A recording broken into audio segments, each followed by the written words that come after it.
Well, first of all, I'd like to say, don't take notes. No point. You've got a copy of everything I'm going to say. I've already asked for it to be distributed. All the footnotes are there. I'd actually rather have your attention and focus as we go through. This is the roadmap, and I'm going to move at speed through this presentation because there's probably roughly 5 or 6, maybe 7 presentations in the PowerPoint. So if your head isn't exploding or hurting by the end of this talk, I've done something wrong.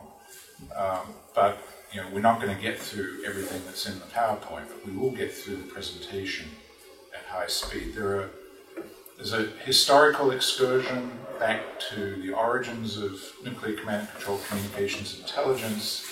There's a quick look at the vulnerability and failure resilience assessment done in 1987 in a classic called Managing Nuclear Operations. I know Abner has a copy in his bookshelf because I just saw it there. It's sort of the starting point for a lot of scholarly research on this topic. There's just trying to get a grip on what happened to nuclear command and control communications at the end of the Cold War. It was completely restructured. And then there were a series of what I'll call shocks, and then a resulting modernization effort in the last 10 years or so. I'm going to visit the issue of how all these different national nuclear command and control systems interact with each other to call what I call a meta-system, or what Ash Carter called the system of systems back in 1987. Because what really matters is not one as a standalone system or another as a standalone system and how it works or doesn't work. What matters really is how they work or don't work in interaction with each other. It's the interaction that really matters. Then I'm going to look at current stresses on the nuclear command and control systems in the world, including some new, I think, factors that are actually quite disruptive. And then I'll do quick excursions through some thoughts about antidotes to overcome some of the deficits that are very clearly obvious so long as nuclear weapons exist. So let's begin the excursion, which really begins not long after World War II with a strategic air command, bombers, heavy bombers, linked together, commanded, controlled by radios. And this was a slow motion nuclear war, weeks and days was the timeline, not hours and minutes. And these delivery vehicles were recallable up to a point, provided there was connectivity and nuclear detonations weren't disrupting the atmosphere. You had a pretty good chance that you could actually recall a nuclear weapon sent forward on a strategic bomber. By the 1960s, we had the emergence of the early American triad based on land-based missiles, submarines, and bombers, and we had a much more complicated worldwide military command and control system, which really layered in the satellites very early. They were very important, and it became a much more resilient system as a result. At the same time, there was a fairly dramatic centralization of nuclear command and control and intelligence. I always include the I, or the intelligence, when I talk about NC3I, but there's a whole definitional issue that I just want to alert you to on where the acronym begins and ends. The longest acronym I've seen in the modern era that includes the nuclear element has 14 elements in it. It goes into cyber and computers and reconnaissance and surveillance, and it goes on and on and on. But in the early period, it was just called NC3I to include the sensor systems in the acronym and the concept. But one of the things that happened during the Cold War was a tremendous centralization of control over nuclear weapons in what had been previously, think of it as a set of devolved rings, rather like the Olympic symbol, and each ring is a regional command, and then there's the United States as the core of it. But an era that occurred, say, in the 7th Fleet in the Pacific wouldn't necessarily be propagated instantly to European command. In fact, it would probably be dampened by that system. Whereas an error propagated in a Soviet vertical pyramid system, possibly starting at the edge where it interacts with a submarine of the Seventh Fleet, probing, goes back to Moscow, and then an error in its decision-making, where everything goes on to full alert instantly, is propagated throughout the entire system. So you get there why I'm talking about a meta-system.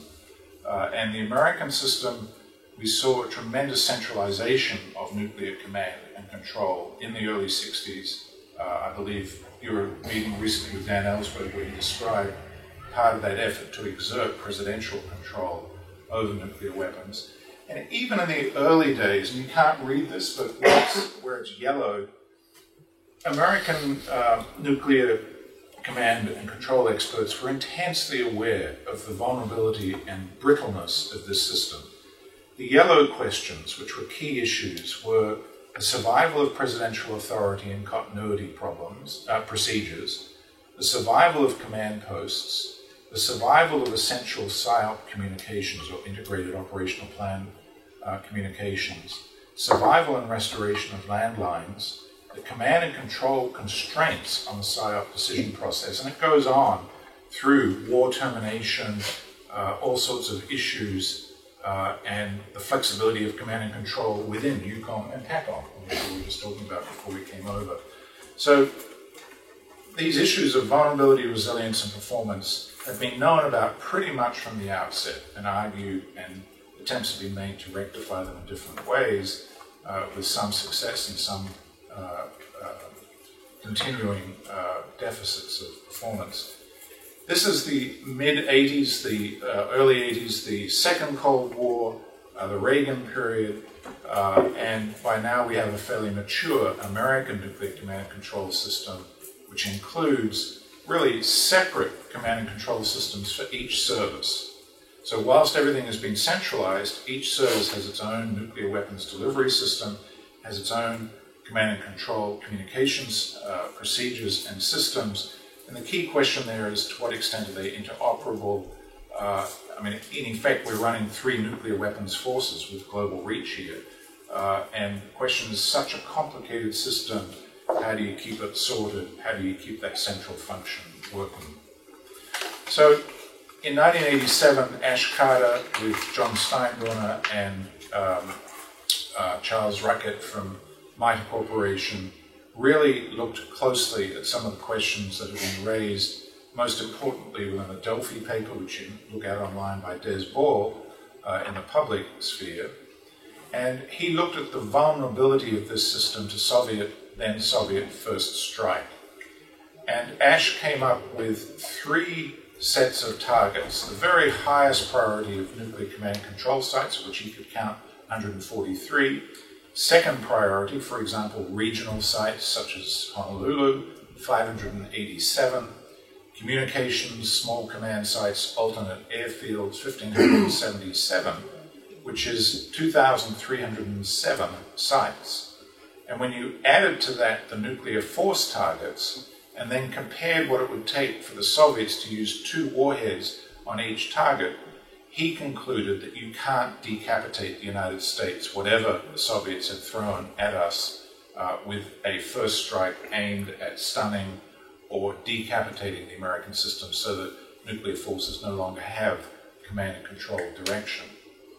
And he notes that any attempt to stun it would not be a limited nuclear war. It would be a massive war that could not be interpreted as anything other than a massive first strike and would receive a riposte in kind. So he concluded that some of the vulnerability concerns were perhaps overstated, but he was very concerned, and appropriately so, about error and uncertainty. And he pointed out that there was a type, what he called a type 2 error, which is you launch with false data. And that is a very difficult problem to solve, it turns out, because you can't just solve it with redundancy. A simple solution is not possible. More redundancy may actually generate more false data. So you've got to be very careful about how redundant your early warning sensors and systems are, especially when you realize that your ability to really resolve uncertainty is inherently limited, and in fact the norm at that time was that conflicting sensing data was not an aberration, it was actually expected to a large extent. So whilst you could try and control for this, what it boiled down to as a practical policy agenda was to better characterize nuclear attacks with new technology and systems, seek fewer outages in your sensor system, because your first early warning would be the disappearance of an early warning radar or a satellite. That silence would tell you that something is going on, which also is a good reason to never co-locate nuclear weapons with those sites, and try and avoid errors. Scott Sagan, in his book on command and control, used a framework of normal accidents theory plus bureaucratic organization theory to really examine some of the arguments that were in the book with Carter et al. And his approach, I think, also can be complemented by the high reliability sociology school, which is led by Todd Laporte, also from UC Berkeley, who's done many studies of high-performance culture in high-tech, complex technological operations like aircraft carriers, for example. What kind of work culture results in high performance and low failure rates as against those that result in catastrophic loss after failure. And he pointed out that at various moments historically, there had been a mission-critical loss of control by the center. One of them was down the road, which way is south from here, Vandenberg, down the coast, that way, where at the very peak of the Cuban Missile Crisis, a unarmed Titan missile test was conducted, but the other missiles at that facility had nuclear weapons or warheads rushed onto them, which the Soviets almost certainly would have known. But that test was conducted without authorization or knowledge of the national leadership at the very moment that they were negotiating over the Cuban Missile Crisis. And the Soviets had a submarine hovering off the west coast, I believe, near Hawaii, also ready to pounce. There are many other examples in the Cuban Missile Crisis. There were subsequent examples, the NORAD 1979 notorious false warning of an incoming full-scale Soviet attack, which was probably a technical error in the software or the hardware, no one knows. They could never replicate it. And these kinds of software or spirits that lurk in the circuits started to emerge as a serious issue in the 1980s as more and more digital equipment was layered in to support that mature command and control system. And the conclusion is that nuclear weapons may have made deliberate war less likely because of the deterrence effects, but complex and tightly coupled nuclear arsenals and the supporting command and control systems may have made accidental war more likely. Now, Sagan comes up with a whole list of policy items. I won't even attempt to go through them. I just want to note one in particular, which I think is important, which is a shift from a warrior to a guardian culture in the military over these 4 decades by the end of the Cold War. By the end of the Cold War, if you read Lee Butler's biography, you'll see that shift firsthand, a very important book if you're interested in command and control and targeting. It's volume 2, incidentally. There were many near-use incidents. These are the well-known ones in the table from the Chatham House study a few years ago. In the region we work in, there were 3 others that they apparently didn't know about. The 58 Kemoimatsu crisis, where we nearly used nuclear weapons to defend Taiwan. The 62 Okinawa missile near launch at the height of the Cuban Missile Crisis, and the August 1976 crisis at the demilitarized zone at Panmunjom. I'll mention here just the fact that the moment from the North Korean perspective where we came closest to nuking them, other than during the Korean War, where we actually never intended to nuke them, although we did run some dry sort of laboratory tests to see how well nuclear threat worked, was in fact the August 1976 crisis, because we moved nuclear weapons up to the DMZ. Stilwell had authority to attack the North Koreans if they retaliated to the tree-cutting task force that was sent in to cut down an offending poplar tree over which the North Koreans had killed a couple of American soldiers a few days earlier. What is not well known about that incident is that during the tree-cutting operation, the North Koreans fired on the control helicopter right on top of Panmunjom, and they hit it. And the major who was running that operation didn't know his craft had been hit till he landed, and the North Koreans didn't know that they'd hit it, as far as I know, until I discussed it with General Kim Yong-chol. You may notice he's right-hand man at the moment to Kim Jong-un in 1991, and he was kind of stunned to hear that they had actually hit it. And so that, to my mind, is the key imprinted on their brain lesson about nuclear war was actually the August 76 crisis. After the Cold War, nuclear warheads dropped dramatically, way down, both on the Russian and the American side. And Ash Carter visited this prospect and discounted it as improbable in 1987, but he did anticipate it. He said that only deep cuts would reduce their ability to target the Category 1 and 2, or the highest priority nuclear command and control targets. And if you assume that there's a similar number of targets today, and you look at the Soviet ability to attack those targets today, and of course we've reduced the number of bases, but we've probably proliferated communication nodes madly due to the existence of the internet and satellites, the overall ability to attack the American system has gone down. The density of interconnection and the number of nodes has gone up, so the number of warheads to destroy it has also gone up, but their number of warheads available to attack the system has gone down. As a result, resilience has gone up and vulnerability has probably gone down. There's at least a prima facie case for that. No one I know has actually replicated the Carter 1987 estimates.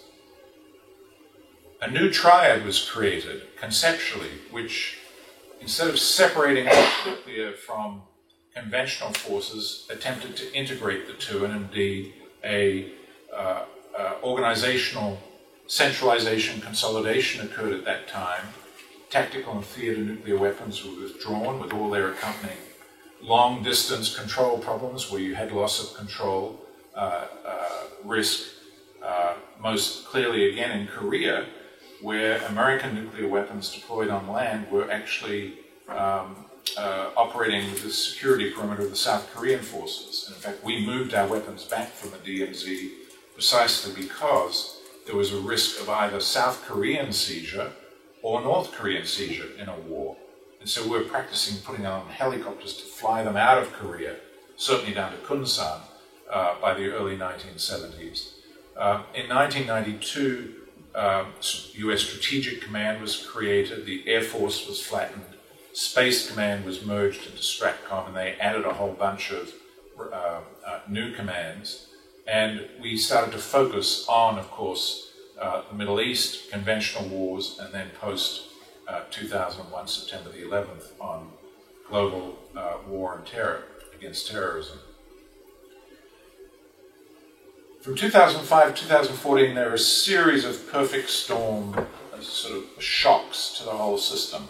We sent a bunch of re-entry vehicles by mistake to Taiwan, and when they told us, we said no, and it took us a year to figure out that we'd actually sent these re-entry vehicles to Taiwan by mistake.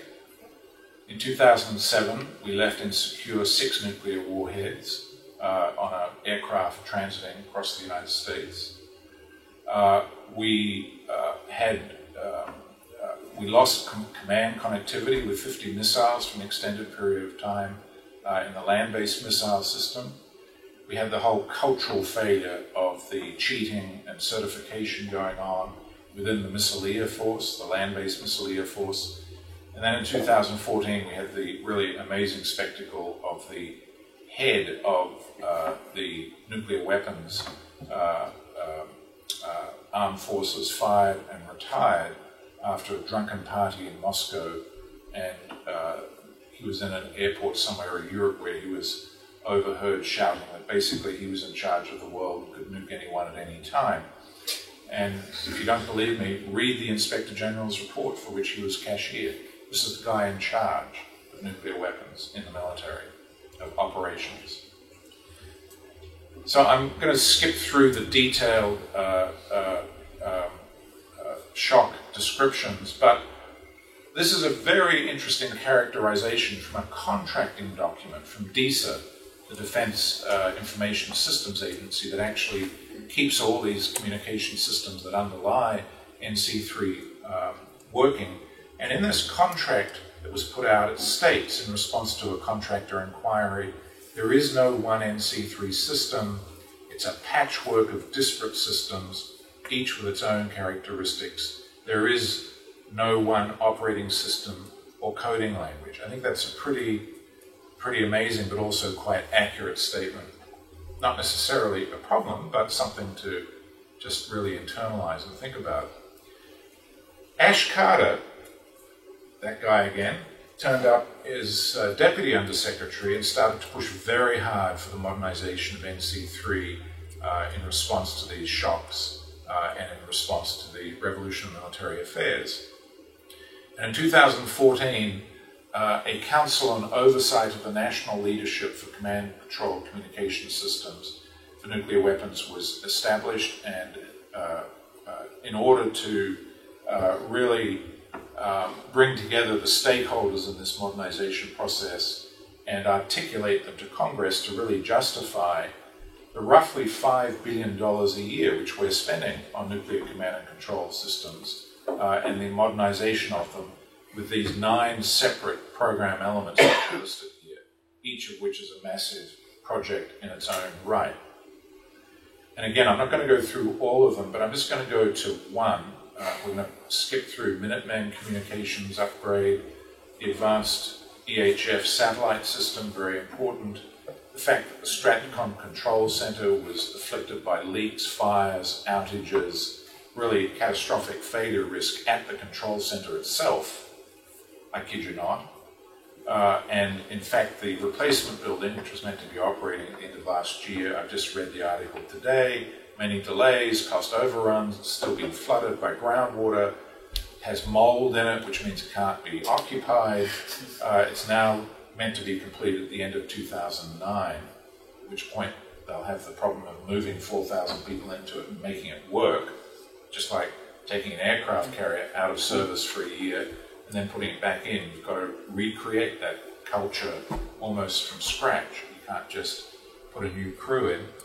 The B-52s have a new VLF system.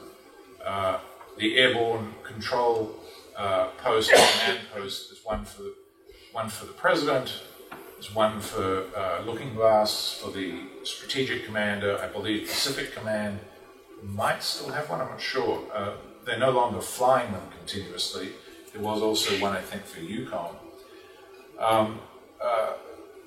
Just before he was inaugurated, and in response to the or series of problems, but most spectacularly the failure of connectivity in the evacuation of the president after the 9/11 attack. And if you haven't read the account, you have to read it. It is absolutely astounding. Bush could not communicate with the White House for much of the time that he was in the air before they had their first landing. I think it was in Colorado eventually. Louisiana. Where was it? Louisiana. Louisiana. I can't remember where it landed, but it was a wake-up call. Anyway, Trump says, no, we don't need that upgrade, thank you very much. And now he's still negotiating with Boeing over the cost of the aircraft. So we don't really know if we're going to get that one.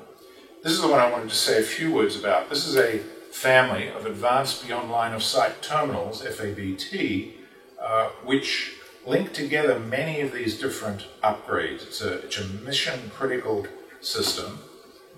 So it's this ground-based terminal. And I just want to note here that we are an amazingly transparent country. Here is the actual review by DoD of its operational test and evaluation over a couple of years. And essentially the system to work it's like Windows. It's got millions of lines of codes of software. And they discovered a bunch of crippling software errors remained, or bugs remained in the software. And by crippling, I mean meant that the system does not reach the required performance level of actual transmission of emergency action messages, which is what this system is for. And each year they do a review and they find that they've corrected the old problems, but it's generated new ones faster than the old ones are being corrected. Does this sound like the blue window problem to you? I don't know, but as far as I know, we're still not close to actually making this particular system work. Now, we can sort of relax easy in a sense because we have all these different systems being modernized, upgraded, and some fraction of them are going to be operating. So, in that sense, we're probably in a pretty resilient mode of command and control and communications in the United States, at least. But we do have this shift going on, or attempted shift. It's been a declared policy goal that we are going to have an IP-based networked digital nuclear command and control system. And, I don't believe this is going to happen. And if it did happen, it would probably be a very dangerous thing because it can be hacked, it can be a tremendous amount of confusion, and there's no evidence at this point that we're actually implementing such a capacity. We're still trying to figure out just how to do it. And I just want to note here, just make a note, there's a whole group in the Pentagon, in fact there was a whole group here at the Naval Postgraduate School on complex, conventional command and control. And the philosophy here is to do the exact opposite of centralized, top-down, procedure-driven, no error, no innovation, no initiative by the local commander or troop. Rather, it's called power to the edge, agility, devolution, coevolution, and individual initiative. And so when you put the triad inside conventional forces and try and make a hybrid out of their command and control systems, you have really a fundamental contradiction going on in terms of the cultures and the behavioral requirements on many of the people involved. And this is actually an Australian example, but essentially what was being reported here at the bottom was someone in the Second Gulf War trying to figure out whether the chat that she was getting over a military system was an order to kill people or not. When is a chat an order? I mean, that's an extreme hyperbolic example of how contrary to the kind of thinking that goes into an emergency action message with two-person authentication conventional systems got to in tacit knowledge and practice in real wars as a problem for us to think about in the nuclear context. Now let's come to the global system. In a wonderful but maddening book, Paul Bracken, who is a really brilliant guy, Command of Strategic Forces, Yale 82, this is actually taken from his dissertation, noted that nuclear command and control was both cause and effect of the risk of nuclear war.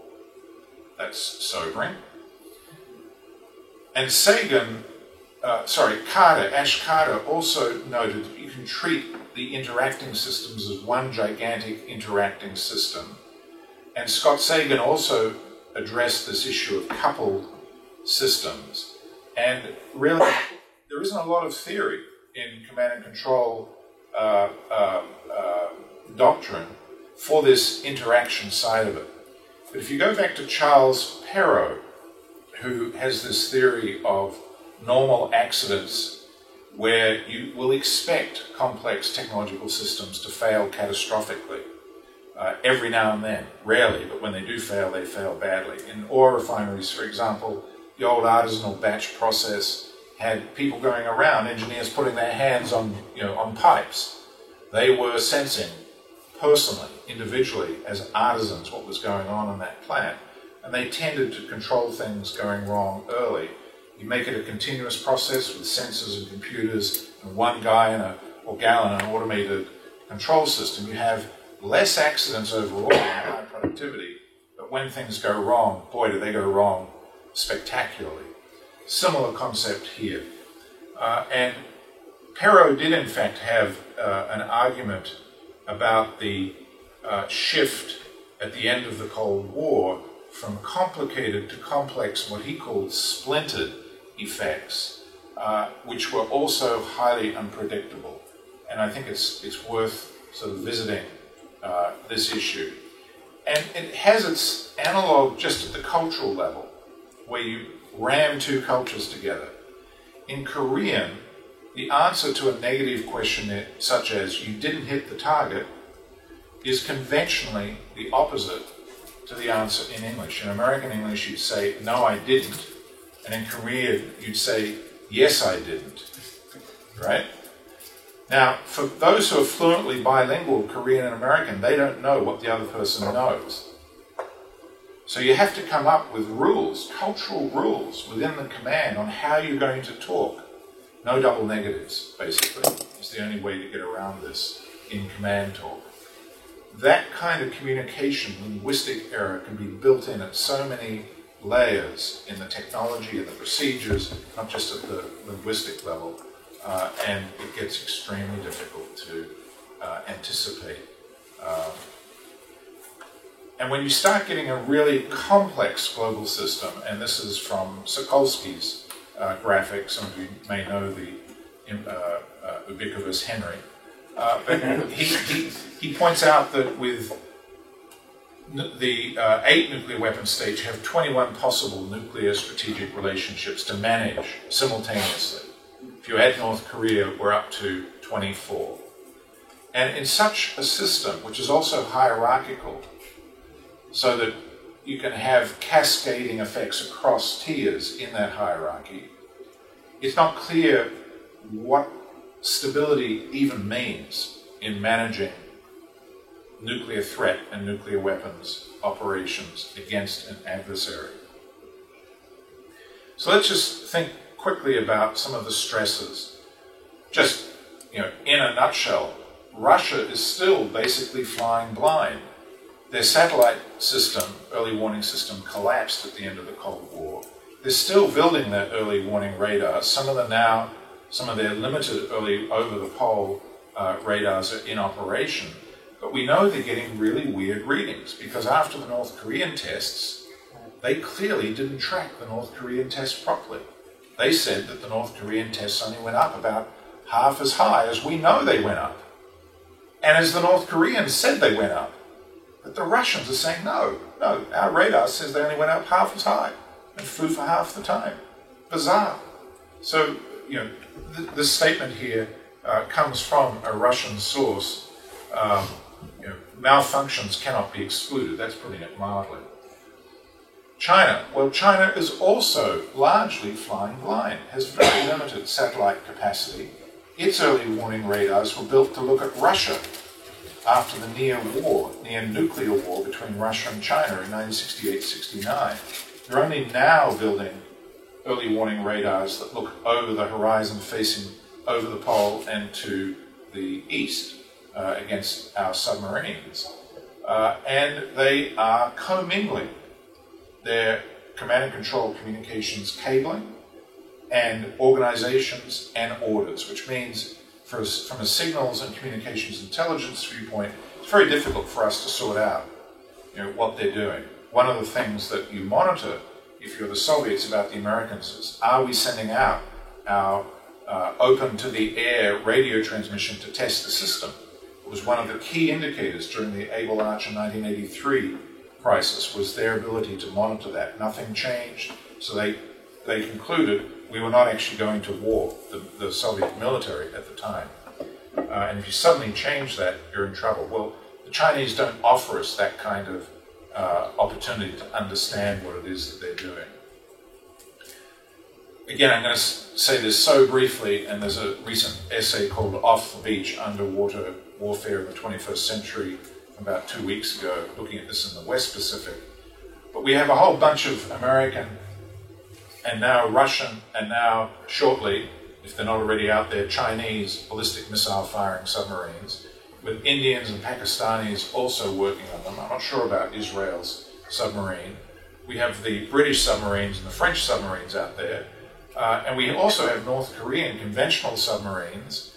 We have Japanese conventional submarines, Australian conventional submarines, the Taiwanese included the Act. The South Koreans have submarines. We have the whole place littered with hydrophones, US, Japanese, Korean hydrophones. The Chinese have their own SOSUS underwater listening system. And we have the highest level of nuclear attack submarine operations in the West Pacific in history at the moment. So there is a real issue with the anti-submarine warfare and strategic ballistic missile submarine NC3 connectivity assurance. If there was a collision, for example, in a transit or in a straits at the moment, we wouldn't necessarily know whose submarine was involved. So we really do have a problem underwater. A lot of what's above water has been displaced into competition underwater as China builds up its naval power projection. Second big emerging interaction stress, I think, is with North Korea. It's actually the third. North Korea probably has a very simple and rather dangerous system oriented towards positive control. In other words, launching rather than not launching its nuclear weapons. I'll come back to that in a moment.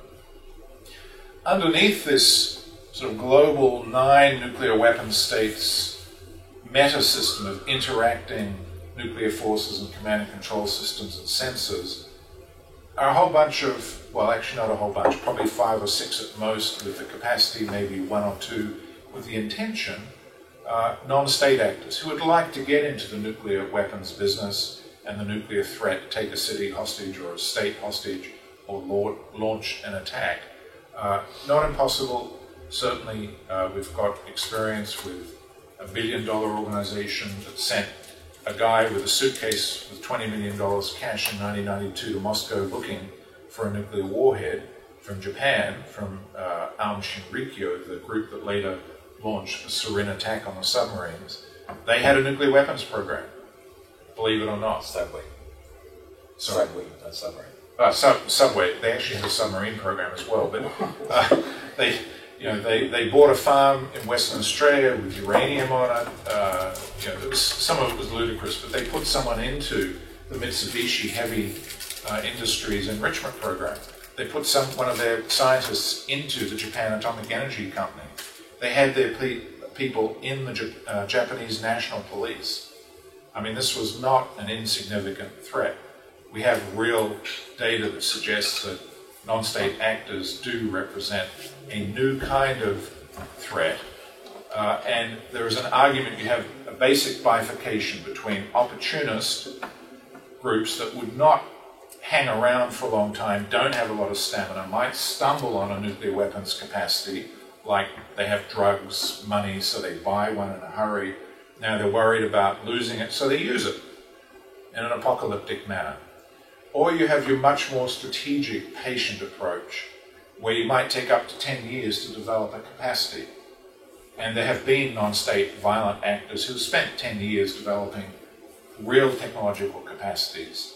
There's a study of this by Gary Ackerman at the University of Maryland, who studies 5 organizations that are set out to build submarines, aircraft, all sorts of fairly high-tech capacities, and did so over a 10-year period. Had the funds, had the scientists, had the learning capacity to do it.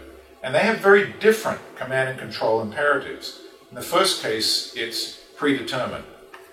Okay, you are going to go and nuke that place. Here's the nuke. Go. I never want to hear from you again. Do it. Right? Predetermined.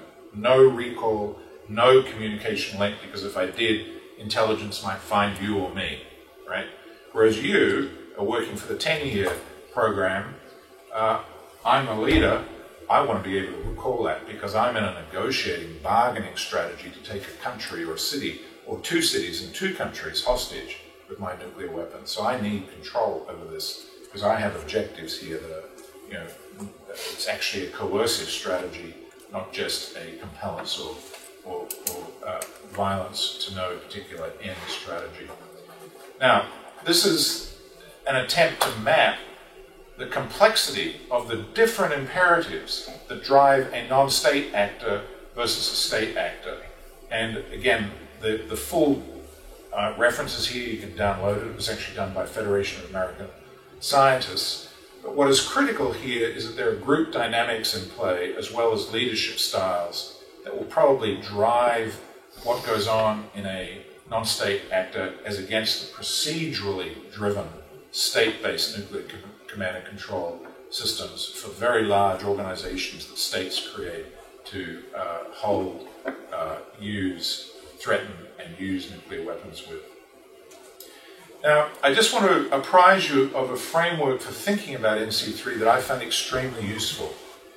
This is one of the PASC studies. It was originally published by PONI, I think it's at Georgetown, Jerry Conley, who used to work on Russian-US nuclear stability issues as it related to third-party attack. What you would do if someone attacked Russia, but it wasn't you, but they think it might be you, and vice versa.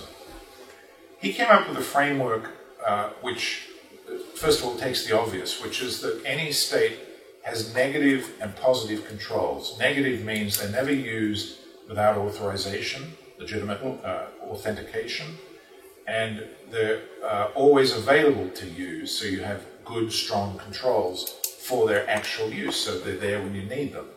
And these controls are both procedural and technical, and there's a whole bunch of them listed here. And if you think about it, what this does is give you the ability, with negative and positive controls, and procedural and technical controls, to characterize in an ideal way the NC3 systems of complex, very wealthy states, very centralized states, very militarized states. They're all going to have a combination of those controls, both negative, positive, and procedural, technical, that will characterize their system as a whole. And in a crisis, where they sit on that matrix may be driven in a particular direction by an adversary or by multiple adversaries. So it is actually a useful concept in my viewpoint. And PASC then did a blue-red team review of this concept. You can look up the study. And so we're working with Jerry at the moment, and this is not his, this is my first cut. This is the yellow burst is a nuclear terrorist attack somewhere in either Japan, Korea, or China. It doesn't really matter. The big middle ring, the complex, is the United States. The black at the bottom, excuse the reference to Russia, but the black at the bottom is Russia, and at the top is North Korea, the red star. And the starting point for all of them is the to the left version, and then there's an arrow that shows them all being driven by tension and threat away from technical and procedural controls that are negative towards the let's use them but under control more or less, depending on who you're talking about, direction. So in a crisis, that's what you tend to see. But the bias is quite different, and the capacities to control in a given state are quite different. And so what he offers us is a way to start to think about interaction, that global meta-system, and that true complexity. Tiny question, this is conceptual, it's not empirical. There's actually 2 case studies in the PASC review. One is on South Asia, and I can't remember what the second one is on. It's not North Korea. But I urge you to read it because I think it's really good work. Now, the other stress, I think, that is at work here and in the other nuclear weapons states is the disruption of new technology. Quantum technology clearly has the ability to disrupt NC3 operations. There's the encryption and secrecy issue, including making all past stocks of secret data transparent if you can defeat encryption. And for example, our personnel reliability program files, which probably the Chinese already have a copy of the entire data set, but any updates that we make might become available. Procedures would become transparent. You can start to solve computationally massive problems with probably the nearest term major breakthrough, which is quantum computing. And that might, for example, you'll never solve the traveling salesman problem because you've got quantum computers, but you may be able to get better solutions than you would with classic computers, so that, for example, you can defeat air defenses and get stealth bombers in there. But at the same time, long-distance sensing that will come with quantum systems may actually enable you to track stealth bombers. So stealth bombers may suddenly become quite trackable. They won't be stealth anymore, and neither will submarines. So there's some really dramatic, disruptive changes over the next 3 decades on the horizon, and I think there are similar, I won't talk about them now, implications from AI already erupting into the system. Okay, some quick antidotes, just very quickly. One idea, and this is actually Bruce Blair's idea originally, is to take the concept of the Joint Data Exchange, which was a US-Russian agreement to exchange information about missile launches under the Clinton administration originally, to make it multinational. And this could be a combination of nuclear weapon states, non-nuclear weapon states, prohibition states, umbrella states. Quite a variety of states could play a role in this. And this would give us an independent source of early warning and sort of credible, in-the-moment data that could be used as a reference point to stabilize the perceptions of everyone as to what's going on. Second idea is a global nuclear command and control code of conduct. And there are dozens of codes of conduct out there, both for state-based codes of conduct, also for the market, also for civil society. The one that has got the closest parallel to this would be the 2002 Hague Code of Conduct Against Ballistic Missile Proliferation, which actually, Bill, you may not know this, but the Space Powers Missile Conference we held here in '94, which was after a study we'd done on missile launch arms control schemes in 1988, actually unfolded through the efforts of the Australians, I didn't know about this at the time, into the proposals that went to the various missile powers that became the Hague Code of Conduct. Sometimes ideas actually work their way through the system. Here you would be attempting to codify norms and state practice, not legally binding, but for example, there is perhaps the first commandment should be don't target the national high command of a nuclear weapons or nuclear arms state, period. Whether you're a nuclear arms state or a non-nuclear state, you shouldn't do that. Because if you do, and a nuclear war starts, there's no one to stop it. There's no way to terminate it. There's no one to turn it off at its simplest. There are many other reasons to not do that, but that's, including the fact it's illegal to kill states, even if you're leaders, even if you're at war with them, but we don't really worry about that operationally that much these days, it seems. But there is a very sensible self-interest in this particular norm, and there are other norms, there are a whole bunch of them here. One is already actually in arms control treaties, which is don't screw with my national technical means, quote unquote. No, it's do not attack or interfere with a nuclear weapon state's national technical means. This is in the ABM treaty before we pulled out of it. It's in the INF treaty, it's in the START treaties, and it means that Russia and the United States have already committed in treaty form. Now, no one really knows what interference means, but they know it when they see it. And there's a dispute resolution committee. It's met many times, and those disputes have always been resolved. It means basically don't wreck our satellite with staring at your missile fields, because that's our earliest early warning, and vice versa. So there are a bunch of these norms that could be developed. There's a new issue, which is social media. I call it, the Chinese call it internet storms, where they let things go berserk on social media. 20 million people are making comments on something furiously. They're outraged. This is an example of, of a social media storm that occurred after the missile launch on November 7th. In what year was it? It was a couple of years ago, from offshore from Vandenberg.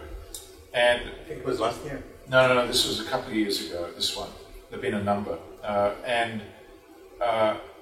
The two main memes in the social media was are these aliens and should we shoot them down because if we do, they may come and get us? And the other one was Armageddon. So this is the second coming. If you actually read the stuff on Twitter and Facebook. But it was huge. It went all the way to Nevada. This is actually a video that you can see on the article I wrote about this. If you click this link, from the Golden Gate, someone saw this Trident take off. It's a pretty amazing, iconic image. And it turned out that there was actually a briefing on the Navy site that day of a guy actually referring to the spectrum of conflict with a nuclear adversary, explaining the launch. So you actually had hard data from the Navy live on the web the same day that this social media storm went berserk. And if you're a paranoid North Korean and you're looking at this, you start to ask questions. Just last year, we had Seoul, Facebook, non-combatant evacuation hack in February 2017. Guam false alarm, July. Hawaii false alarm, September. Tokyo false alarm, September. Little known, but we actually had another one on December 6th. This was the Minuteman Trident missile launch. How many of you know about this? I was walking south on the Berkeley Marina about 6:30. It was dark, and I saw that image that you just saw of the Trident lifting off. Same thing. I knew it was a missile. That morning, Vandenberg had put out a public press release saying, "We have cancelled the Minuteman launch for tonight." And it was well known, it was in Politico and all the media, that this was done so that we wouldn't screw up the Korean Olympics. That North Koreans would not see this as a threat. So we said, we're not going to launch it. We didn't. Except we did, 6:30 that night. So next morning, I called up Vandenberg. I said, basically, WTF. And they said, not ours. I said, excuse me? And they said, not ours. Call the Navy. So I called the Navy. And they said, we don't know. Call Washington. So we called Washington. They said, call Strategic Test Systems. And I called them and they said, well, we never comment. We never announce ours. But basically, it was a Trident. So they didn't get the memo. I don't know what happened, but talk about mixed messages. Same thing in 2013, height of the crisis with North Korea. 5 bombers took off from the Midwest, heading west. We changed the emergency action message format for live over the air at the same time, and there were some other indicators, if you're a North Korean, that would have suggested we were going to war. Okay, another antidote. This is just sort of, again, hyperbolic. This is from Google Earth. This is Kimball, Nebraska missile silo. You can go down to Street View today on Google Earth. It's a couple of years old, so it's obsolete. It wouldn't help with early warning. But the concept of live streaming video citizen reporting with seismic monitors in the midst of a crisis could be very positive or very negative, depending on who's doing what and who's faking what at the time. You get the point. It's actually illegal at the moment under the Espionage Act to go and take these photos and post them incidentally. You couldn't go there and stand there and live stream and not expect to be arrested and charged under the Espionage Act. Apparently it's okay for Google Earth, but not for your right. Anyway. Another antidote is what we call the duty to disobey. And this is the phenomenon we've created this category, nuclear command and control refuseniks. And we have some real-world examples. Perhaps the most important one was October 28, 1962, when at the height of the Cuban Missile Crisis, William Bassett in Okinawa refused to allow his units to fire MACE missiles at China and Russia, as ordered. He challenged the order, it was resent, it was re-authenticated, and he rejected it again. And then he got a stand-down order. This is now being investigated by historians, left, right, and center. He's still alive, incidentally. I've been in touch with him. 6 hours later, in real time, so not, October 27th, 1962, near Cuba, much better known, the political officer on a Russian sub refuses to, or votes against, the firing of a nuclear torpedo at a US aircraft carrier and wins the vote, 1 out of 3, because of his superior political status as the party officer for the whole fleet in that area, rather than his command hierarchy against the captain and deputy on the submarine. So both sides, I think, had a form of refuse neck. Arkhipov is now dead. Bassett says that the reason that he did this was because it was a stupid order. Stupid in the sense that he was on DEFCON 2, not DEFCON 1, and he couldn't envision how they could be ordered to fire nuclear weapons at two countries at the height of the Cuban Missile Crisis on DEFCON 2. So he actually told one of his lieutenants to get his gun and go and shoot anyone who fires a missile. That's how far he was willing to go. Duty to disobey. That's where that initiative comes in. There are others. Michael Roach, 68, atomic demolition mines officer in Korea. I can tell you about him. He did a similar thing. 1975, Major Harold Herring was run out of the Air Force for asking for... Yeah, so you know about Herring? So this raises the generic issue. What norms, standards, principles justify the refusal by military personnel in the NC3 system, in any country, not just the United States, under international law, to refuse to fire nuclear weapons? And the answer is, in the paper which you'll find here referenced, he's an international legal scholar, that it has to be a manifestly illegal order, not just illegal, but manifestly illegal, important point, under humanitarian law. That is, it transgresses the criteria of necessity, proportionality, and it transgresses the civilian military principle. Not easy to sort out if you're a low-ranking officer or even someone in the legal team that review all the options in our war plans. But we'd like there to be some standards that are understood globally by all nuclear weapon states and by the prohibition states. Because if there is a nuclear war, it'll be the prohibition states that probably hold the nuclear leadership of those states accountable. They'll be the ones with the Nurembergs, not the smoking, radiating ruins left from the nuclear weapon states after a nuclear war. We need to get clarity on this now, which is why this discussion is underway. You probably heard about this in the Presidential Authority hearing, where General Hyten was asked, I don't know if that's how you pronounce his name, he was asked about it. And he said, well, if I got on a legal order, I would say no to the President. And then they asked him what he would do next, and he said, well, it would be a very uncomfortable conversation. That's what he said.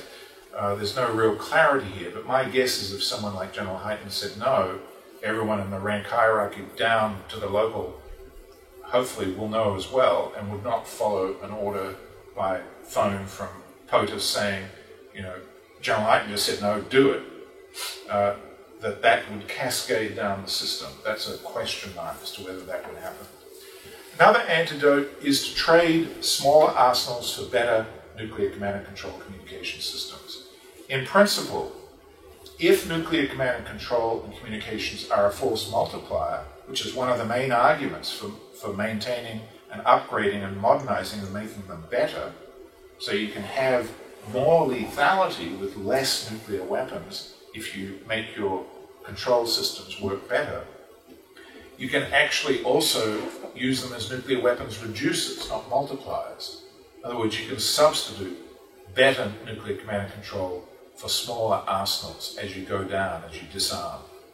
And this is an argument that could be made to all nuclear weapon states. Okay, some concluding thoughts, because there was a title to this talk, which is The Ghost in the Nuclear Command and Control Machine. And most of you probably know that there's been a long-standing debate on mind-body dualism. And I'm not going to go into that here. But nuclear command and control, to me, is a really extreme example of where you really can't separate the material from the mental in any way. And behavior, patterned, recurrent behaviors known as organizations really matter. And what that tells you is that NC3 is the ghost in the machine, because it's neither an independent nor a purely material factor, but it joins your intention of the commanders with your capacity, your warheads.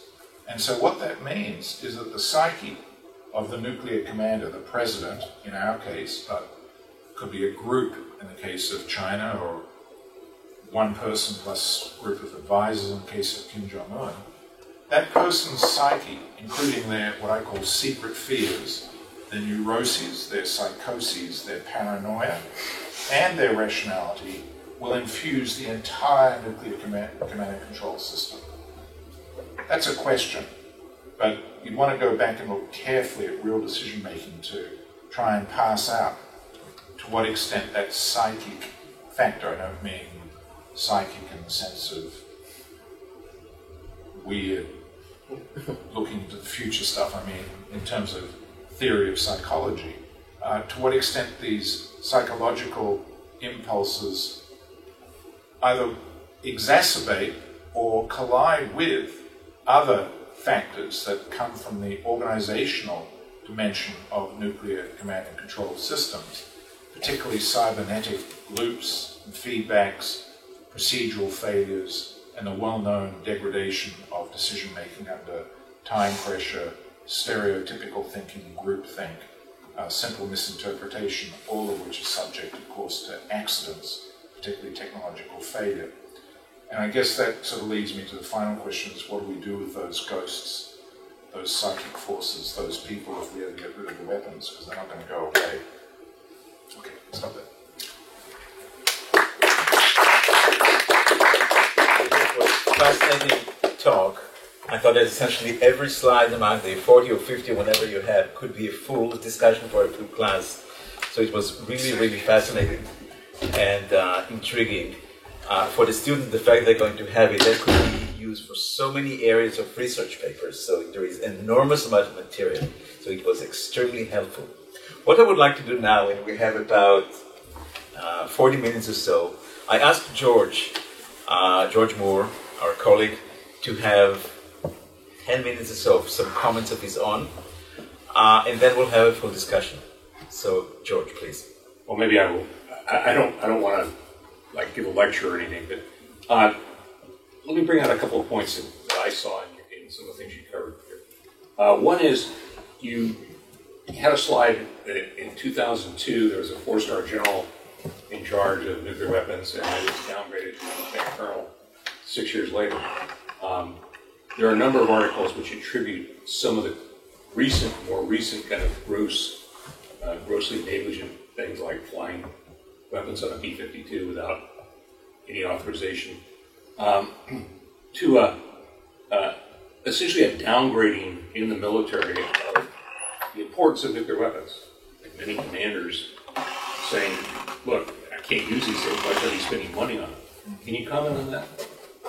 And in terms of how that, first of all, do you think that's an accurate impression that nuclear weapons, from a military point of view, have been downgraded or become less career enhancing, I guess is the way the military would put it, for military officers? Well, the short answer is yes. I mean, everything I know in the region I work in tells me that's true. Surface warships no longer have nuclear weapons or a nuclear mission. They've almost completely tuned out nuclear weapons. The problem was most acute in the missile silos. The Air Force, the bomber culture seems to have remained tighter and more intact, and the submarine force seems to be almost immune because it's a totally dedicated force. That's all the strategic submarine people do is go out and sit on top of their missiles and awesome job. So that was their career path in the submarines. That was all they were ever going to have, and they're dedicated to it. In the Air Force, they have this bifurcated role, bombers and missiles, and it's just mind-numbing to just sit in a missile. I mean, you need extraordinary discipline to do that day in and day out, and to be at the level of performance that's required for the mission. I mean, it's truly extraordinary. People really should read some of the tests that people have to do and the kind of training they have to do. One of the things that did worry me was when I heard that they were going to allow the missileers in the silos to have smartphones that would have access to social media. That was announced about 2 years ago. I don't know if it was enacted because people were so bored out of their minds at the end of their shifts. So part of it's inherent in the mission, but when you see the fact that the budgets and the golden rule, he or she who has the gold rules in the services, and you see where the promotion ladders are, you're not going to go to nuclear war. And if going to war is a way to get promoted or be involved in that kind of intervention and military operations, you're not going to get much promotion by sitting ultimately in a missile silo or not going to war. That's just inherently hard to do. I mean, I don't know what I do know is that the training and attention from senior leadership that has come as a result of those scandals appears to have changed the culture in quite measurable ways, and there's been a real recovery in those forces. But how far that goes when you go away from the missiles and further afield, I'm not quite sure. I just don't know the answer to that. For example, the staff at Pacific Command has a really excellent military PhD thesis on this. During the Philippines hurricane response mission of Pacific Command, were diverted from their nuclear mission and training to doing the support communications for that operation for about 2 months. And they managed, it appears, over a 2-month period to keep their performance for the nuclear mission at a lower than would have otherwise been the case, but at a very high acceptable level. But there was clearly tremendous stress. And so to what extent this shared nuclear and non-nuclear missions is starting to really just overwhelm the bandwidth people have is an open question to me. And the more you go from using the legacy systems, those original analog, 8-inch floppy disk and then analog communication systems, to highly modern digitized systems that have got shared missions with queuing of messages also and competition for priority. It just seems inherently so complex to me that getting it right is going to be as much a matter of chance as it is of planning, which doesn't make me feel good when you're talking about nuclear weapons. Sorry, No. You also had some slides about submarine forces, and some people have talked about the fact that in the height of the Cold War, when we had Polaris Poseidon systems, we had like 42 submarines operational, and now we're down to something like high teens, 17, 18, and that you kind of threw in the submarine drones and the fact that there are a lot of submarines out there now from other groups. Do you see that the vulnerability of that leg of the triad has increased? Not for the United States, but for the other parties, yes. So, for example, the Russians now have 2 ballistic missile firing submarines basically operating in the Sea of Okhotsk. That's their bastion, where they're operating under their own ASW cover. And of course, we have ours operating in the mid-Pacific or wherever it is they go, often not operating under ASW cover, but just getting lost in the deep ocean. My sort of working assumption is that the reason we have a very high rate of nuclear attack submarine operations going on in that part of the world, out of Okinawa and a couple of other Japanese bases, is not because we have a really high operating tempo of aircraft carriers, which require submarine screens on the outer defense underwater, but because we're now tracking those SSBNs in the Sea of Okhotsk. Now, the problem is we've now got all these other submarines sort of essentially operating more or less in the same area. And once the Chinese put their submarines out on the southern coast and start to break out of the island barrier, the sort of first and second island chain, into the mid-Pacific, we're going to have to chase them as well. and who's chasing who starts to get really complicated. There was a Chinese submarine going through the Okinawan, one of the straits in the Okinawan Islands, international straits, and it actually wasn't in the straits, but was discovered in the straits. It got lost. And the Japanese MSDF went after it, and basically they didn't force it to surface, but they forced it out to sea. And the Chinese actually, unbelievably, admitted that it had gotten lost and apologized for this intrusion. But in a wartime situation, that kind of situation is just fraught with, potential for inadvertent collision. There'll be many collisions, between submarines in close quarters, including in that region, but also in Europe.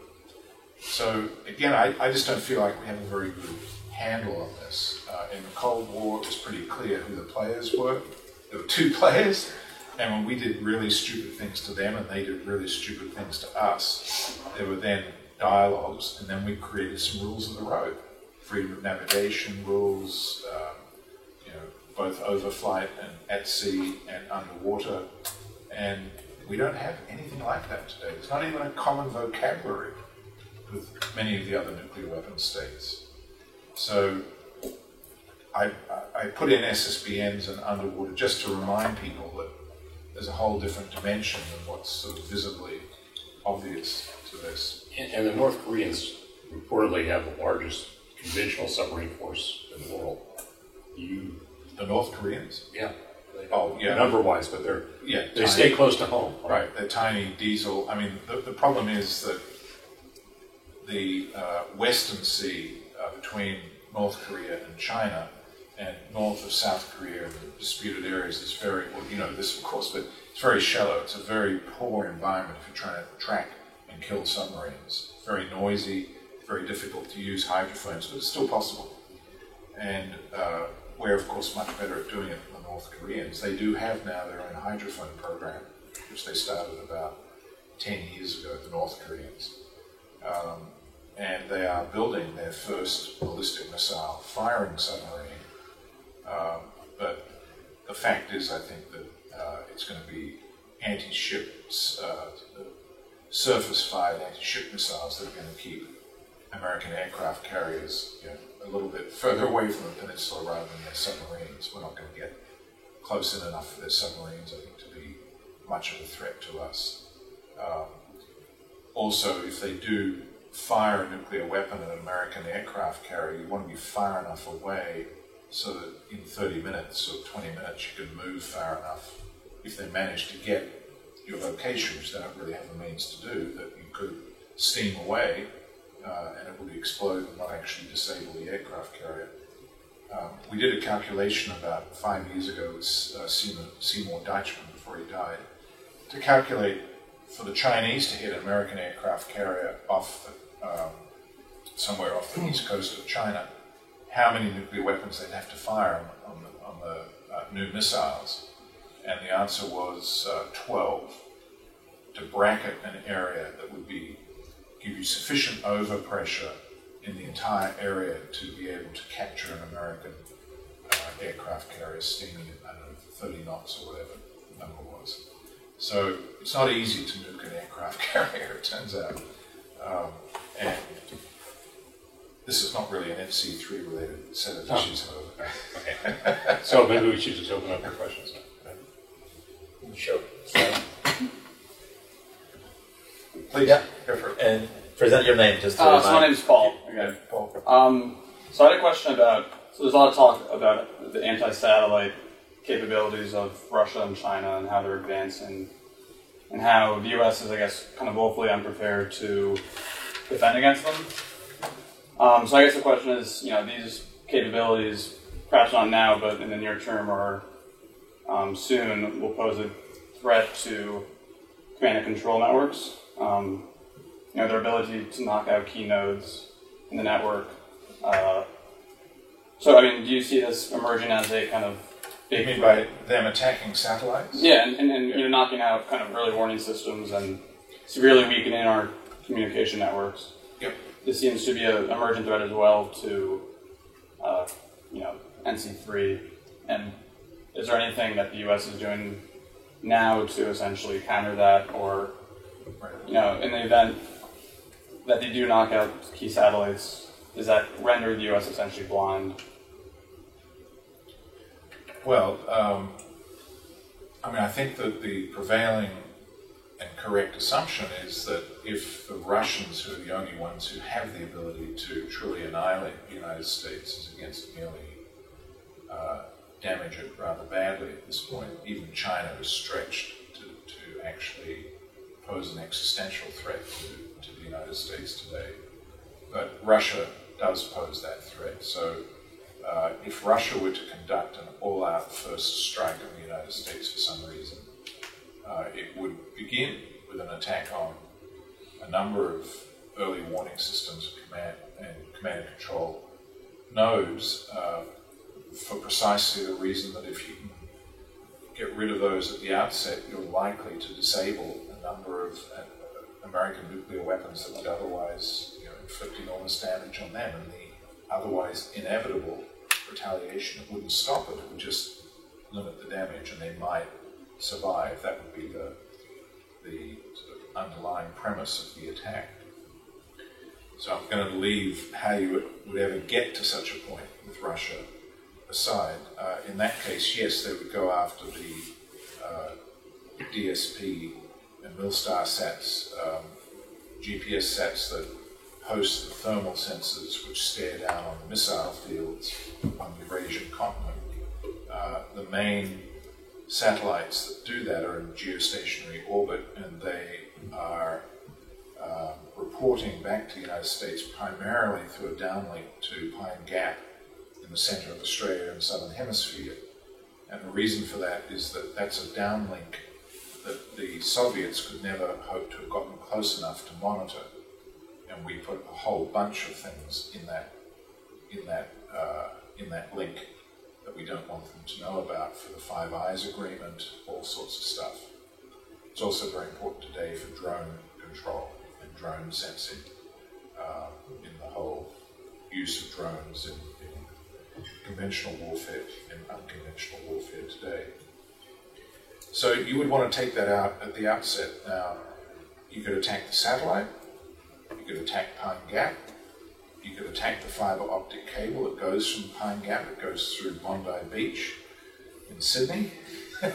Doesn't really matter where you interdict it, you're going to do it in a way that uses the least possible warheads. And I haven't done that optimization problem for the Russians. But we can be guaranteed that both the United States and Russia have done that with respect to each other, and they would regularly update that. In fact, Bill Perry was responsible for the counter command and control innovation in our war planning and its sort of systematization, including gaining a whole bunch of technology that was needed to do that when he was Undersecretary, before he was Secretary of Defense. It's not in his book, but you'll find that history, I can't remember where you find it, might be in Butler's book. And this was not hypothetical. If you read the thermonuclear cyber article, which I think I sent down for distribution, which appeared last year, you'll find the history of the actual use of that counter command and control system against a Russian force during the Able Archer crisis in 1983. The Russians were certainly aware that we were trying to do it. So, yeah, I think they would go after the satellites, but they wouldn't just go after the satellites. They'd use submarine-launched missiles, including cruise and ballistic depressed trajectory firings from submarines close to our coast to deliver nuclear weapons in 10 or 12 minutes on cities that have command posts in them. And we would do the same. Martin? My name is Ben. Talking about taking it from like a technical to like a personality aspect, wondering if you've thought about looking at Obama to Trump transition and looking at Obama's relationship with the military and now Obama's relationship and now Trump's relationship, and then also looking at the public's perception of trust and viability of a president to those two. And so when we've seen people in the past disobey orders, has anybody thought about looking at, is the military more prone to distrust an order from the president now, or were they more prone to distrust an order from Obama as they had a more fraught relationship? I simply don't know is the answer. I don't know of anyone who's studying that. There may well be people who are studying that issue, anthropologists and sociologists and ethnographers, some of whom may be in the military, some of whom just in universities or scholars. I'm not aware of anyone doing that. I think it's an excellent and interesting question. But the framework in which you would do it is more of a civilian-military relationship framework, I think, in the United States. That's where it's more likely to get done, because that seems to be more of the concern. I'm very struck in the American discourse, and I say this as a dual national, as an Australian, so I can be an outsider looking in as well as an American citizen inside looking out. I'm really struck in the discourse, whether it's on the left or the right, pro-Trump, anti-Trump, that this is an issue for American law and for American military tradition. Questions of honor and dignity and tradition and military law matter tremendously, and appropriately so.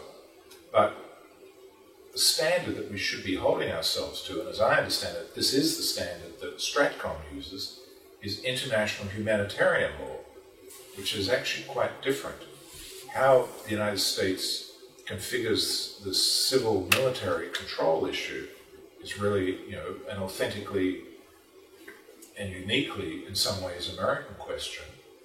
But how the United States and other parties meet the universal standards of international humanitarian law is really not an American question.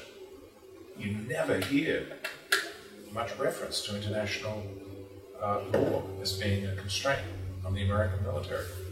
I just find that amazing in today's world, because we rely on that law to control the potentially very bad decisions of our adversaries, and we would support putting them into the various courts or creating courts to try them. But how can we credibly do that with our partners and allies and adversaries if we don't apply the same logic to ourselves? It's a cultural dissonance. I just don't understand it, why the culture is so much at odds with the legal framework that we're actually using, in the military. I think the military thinks primarily of law of war, which brings in international law and international norms. The law of armed forces. No, not law of armed forces. I mean, when you say law of armed forces, maybe it's just semantic difficulty. That's a whole separate. That's the laws under which the military operates itself. But I mean, people do teach law of war, and the command colleges teach law of war, and there's a lot of emphasis on law of war. Well, I will add just quickly to what Ben asked. I don't think there is any empirical evidence on this issue, because it's extremely sensitive. If the military has done internal studies about it, they would keep it very, very close, in part because you don't want to embarrass the White House, you don't necessarily want to provide that information to the White House, you don't want to spread that kind of conversation outside. It's maybe a reason for concern, because ultimately the president is the commander-in-chief and all that. So, and I don't think that any anthropologist, academic, has any access to today's soldiers that can ask that kind of questions with access to them. So I don't think there is in existence. No, I don't believe that. I do. For example, RAND has done a whole series of studies of morale of the missileers. After the scandals, they were sent in to do exactly these kinds of interrogations. First it's less than what he talks about Obama versus Trump, and also those are classified. Yeah, they're classified. Yeah. So that doesn't mean they haven't been done, and it doesn't mean that data from them couldn't be made available or will become available. Some of it is unclassified already. You can look it up on the RAND website. Those studies are actually available. And they actually contain really stunning data when you go into them, which I won't spend time on here, that they have looked very carefully at these morale. They would look at it as a morale issue and as a competence issue, as affecting competence. And they would track that over time, and they do surveys, and they sit down with these people and track it systematically. For example, I think that we have a very, very limited sense of how the supreme commanders would respond to commands of the presidents, which seems, I mean, if they are obviously completely illegal, I can see them saying, refusing and all that. But if they are problematics, we have no idea who is going to respond how. It very much depends on the personality, and we don't really know how it's going to go down the ranks all the way to the missileer sitting there in the Steinhaus. So I think and all those personality studies, by which they are essentially were accepted to do the service, may be completely gone at the day of the real test. I mean, it's really difficult to know how people are going to respond. What is interesting is in the Imperial, we're actually writing an article on the refuseniks at the moment, Colangelo and myself. Colangelo wrote The Duty to Disobey. He's the international legal analyst. And what we've found is that the Okinawan guy, the Herring, Major Herring, 1975, the Michael Roche refusal to blow up Seoul with an atomic demolition mine in order to destroy a bridge in the midst of 2 million refugees, that was his story. He was basically cashiered for taking that stand. A couple of others. How many are there? Half a dozen? There's about 4 or 5 Americans we know about, and then there's some others, Russian, we don't know of any Chinese, don't know of any Israeli, Indian, Pak, or North Koreans at this point. South Africans, we have some insight from Andre Buis on these issues, on his motivations. The key issue is, were their objections simply logical, like, Okinawa, this is stupid? Were they ethical? Were they a question of, is the order legal? And if so, which law were they concerned about? In the case of Herring, it was, is this an authentic order from a sane president? Interesting question, but it's not actually about Nuremberg.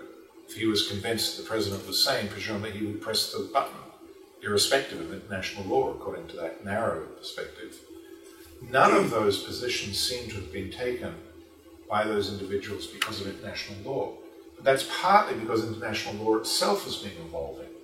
And if you go, there's a very good article by a former Stratcom person, legal analyst, came out about 10 years ago. I can send you the reference, which tracks the evolution of international law as it relates to nuclear targeting. And he makes the quite compelling argument that American nuclear planning and targeting from the beginning has conformed with what was then international law, including Hiroshima and Nagasaki. Or better said, the interpretation of international law, because international law did not deal directly with nuclear weapons until they hired the 1996... That's right. But, there was already international law that related to strategic bombing in 1945. Right, but it had to do with perception at the time of nuclear weapons, perception of the time situation that nuclear weapons could be used and would be normatively okay to be used. So it had a lot to do with perception of nuclear weapons at the time in the context. And here the whole literature about nuclear taboo, which we're supposed to talk in this class, is very important because the nuclear taboo itself is something that, it took a while to be developed. We didn't have it in 48, we didn't have it in 55. To the extent that we have it today, it's something that evolved over time. Well, for the Duty to Disobey article, or essay, we sent that out to 100 reviewers. We had reviewers who had been involved in nuclear weapons at a high level, who were judge advocates for the Canadian military. We had a British, we had a French, we had an Indian, we didn't have a Pakistani, we didn't have an Israeli. But one of the most interesting to me was a recently retired Stratcom judge advocate who was in charge of the legal review of the nuclear options packages. And what was fascinating about his quite long response to the draft was, A, he was very friendly. I mean, I don't mean that in a sort of personal way, but it was not a like, you guys are completely, peaceniks who should be sent to the other side of the moon kind of response. It Oh, I was, can't talk about it. yeah, or I can't talk about it. It was very straightforward, and his main concern was that the lower levels be supported by the legal review in their ability to believe not only that it was an authentic, but that it was a legitimate order, so that they'd be prepared to fire. That was his main concern about the legal review. Now, there's a whole critique of Stratcom's legal review, which is basically they fudge necessity, they fudge proportionality, and in that way they get around the civil military option. So every option is pre-reviewed, so that when the president gets his little printout or whatever he gets and has to select one, everyone has a line saying this is being reviewed and is legal under international humanitarian law. So, Mr. President. It's going to be a very interesting question whether we can find out if any option has actually been judged to be manifestly illegal and therefore not put in to the package.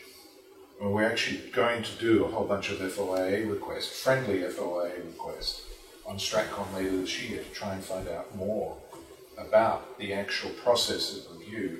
What are the criteria? Because we think this should be a standard, if it's done properly, that should be propagated. The North Koreans should be told that they are going to be held accountable, and these are standards that you're expected to perform to. It shouldn't just be, some kind of pro forma exercise. But we need to be reasonably confident that it's been done properly and hold ourselves accountable to that standard if we're going to do it. Well, part of the issue here, and I found it in a variety of conversation with various people, and later I'll tell you about the idea for a project that I'm thinking right now, is those issues are such a taboo issue for the people involved in it. They feel such a sense of discomfort to converse it, even among themselves sometimes. So it's very difficult to elicit truth answers and really how truly they feel about those issues, because there is a profound sense of psychological discomfort about dealing with that kind of thing. Right. Well, what Nuremberg says is that these principles apply to everyone, not just the commander, and that they require that the commander ensure that everyone have the necessary and sufficient information to make an informed judgment.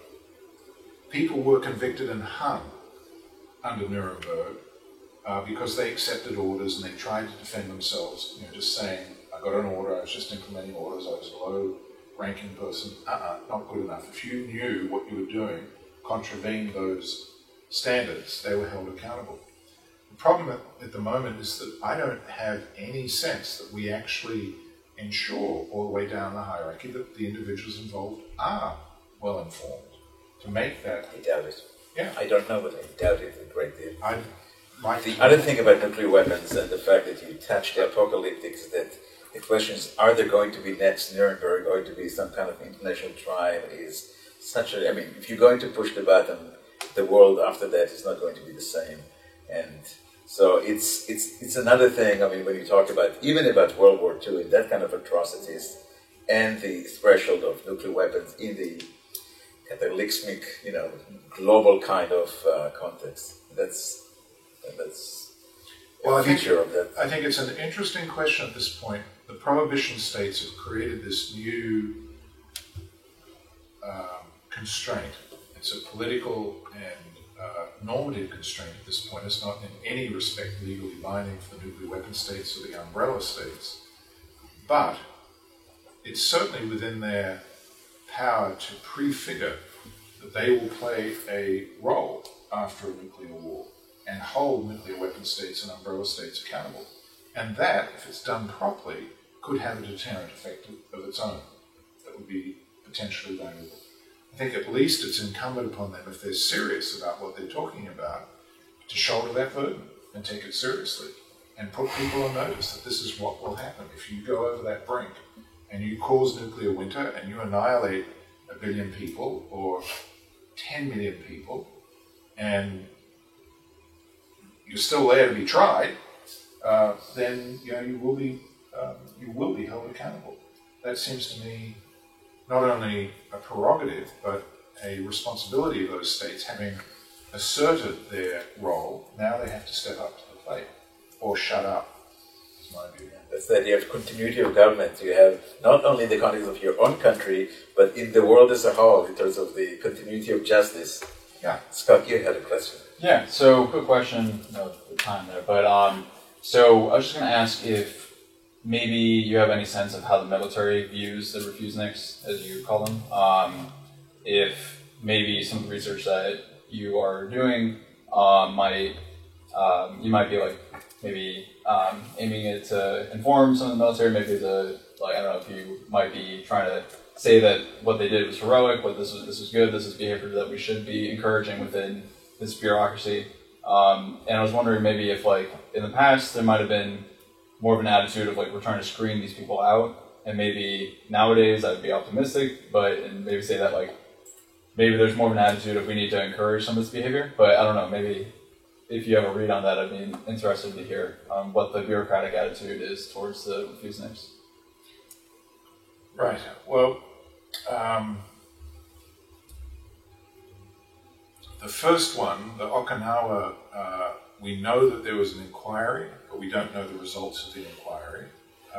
As far as we know, the major involved was not cashiered or disciplined in any way, but no one actually knows what the results of the inquiry is. In fact, National Security Archives at the University of Maryland and some historians are trying to get the Air Force to say, do we have any records, and if so, where are they? Because it is an important historical incident, and it is contested. It's not. There are others who are in that unit who are still alive. There's actually a Facebook page for that unit, and the key other person who could have confirmed or denied what happened is dead. He died a few years ago. So it's not like there's only one story known about that particular event. The 75 example, as you probably know, Major Herring was run out of the Air Force as an example because it was unacceptable to ask that question and to require an answer. And in fact, if you look in the 87 book, Managing Nuclear Operations, General Doherty, who was then the strategic commander, said that he made an example of this precisely to make the general point to all the troops that this was the case. And as far as Herring knows, there was never actually a response to his question. Right. He never got a response. Possibly because there wasn't one, or possibly because they just were so insistent that they had to just follow the orders. The ADM 68 example, Roche was first threatened with being sent to Vietnam if he continued asking this question. And he said, you can't do that, I'm nuclear certified. They didn't send nuclear certified troops to the ground war because they could be captured and interrogated. And so they sent him to the PX facility on the base back in Yongsan, where he worked for a corrupt sergeant for the rest of the war and sold black market beef and paint. He now lives in LA, but we have actually interviewed him at length. And again, his reason for taking up this issue was not one of international legal concerns. It was purely ethical. He knew that he would be blowing up a 20-kiloton nuclear weapon in the midst of 2 million refugees, and he could not see any logic or rationale for doing that. So this was the bridge that we tried to bomb and could not destroy in the Korean War, and North Koreans still came over the wreckage, even though SAC threw everything they could at it. It was so massively built they couldn't destroy it. And it was also the bridge that the neutron bomb was conceived of to make it impossible for North Koreans to come over. How would that work? Sorry? How would the neutron bomb have made a bridge impossible to cross? Wouldn't it? We've just irradiated. Fried the people. Yeah, fried the people. That was it Cohen, I think, was the guy. It's in his book. Yeah, Cohen. Right, Sam Cohen. I guess I don't want to overemphasize the nuclear refuseniks. It's just a category. I don't think we should be relying on the military to be the bulwark between us and nuclear war. I mean, that's not fair on the military. It's not appropriate. We should have much clearer democratic and responsible systems in place to control these weapons so long as we have them. And that goes right back to the core issue that I'm sure you're addressing in the seminar, which is what constitutes legitimate and efficient authority over this kind of ultimate annihilative capacity. At the end of the day, I'm always struck by the paradox that in anthropology there's a whole school of theory about masks. I don't know if you know that, but there's a book called Masks of Transformation, which is about why people wear masks in order to create fear and terror, and then what happens when they take them off. Think of the mudmen in the highlands of Papua New Guinea, who are completely clothed with this blue mud, and then these huge mud head guards that go around their entire head. They're naked, and when I first saw them in 1968 or something, I was one of the Sing Sings, their first group of tourists to come in, American tourists. I'll never forget this. These guys move really slowly, ghost-like this, and this American tourist lady came around the corner, saw them, and fainted. So the issue is when you rip the mask off, what's under it? That's civilized face, apparently. And the question is, that's such a paradox to me, to have to wear a mask of terror, that you are willing to annihilate humans on that scale in this day and age. I think it's a very profound sort of comment on civilization. And if you look in Fred Ickley's book on the social costs of bombing, which is what would happen to the planet, to civilization, if there was an all-out war between the United States and the Soviet Union. He was at Rand, one of the sort of seminal thinkers of nuclear war theory, along with Wohlstetter and Brody and some others. He writes about how after an all-out nuclear war, there will be a flowering of the arts and civilization, because we'll have all this agony and death and destruction to generate, to inspire us to new heights of art and music and poetry. And I just sort of read that thinking, you haven't been to Hiroshima or Nagasaki and talked to the survivors, because what they say is there is no art, music, civilization, time stops, and everything ends. It's just nothing worth living for. What people don't know is that the bulk of the people who died at Nagasaki were Korean, not Japanese. And that was because they were impressed workers and they had no kin to evacuate to, so they got the black rain, the radiating rain that came down after the nuclear weapon exploded, and were thoroughly irradiated, and then a whole bunch of them died. About 23,000 went back to Korea. And so if you really want to understand the North Koreans and the South Koreans and nuclear weapons, they understand it better than any American does, because they've been there, at ground zero and survived. And I've interviewed survivors on both sides of the DMZ, and I was very surprised. Survivors on both sides said to me that they wished the United States had used more nuclear weapons against Japan, that it was extremely painful to recall these memories because they had to do it in Japanese, not in Korean. They'd been forced to speak Korean while they were there.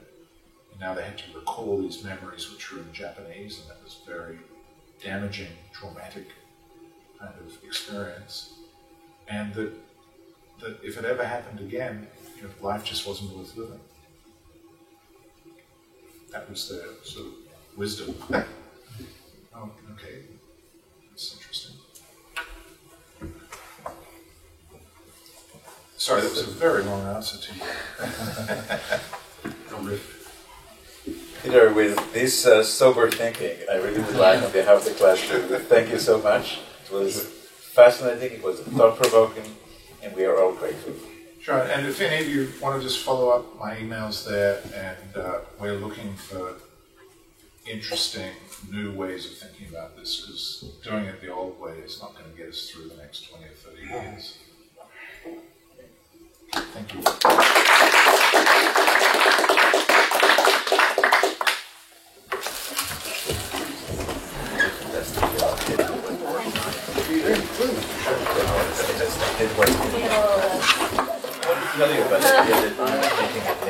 I have phone calls. And four missed calls. Has this program up to $300,000. I applied for last year. Oh, there goes your project, by the way. And I applied to my small relatively I can be a first interview. Yeah, I just was missed students. That's fine. That's my thesis. Be a first interview.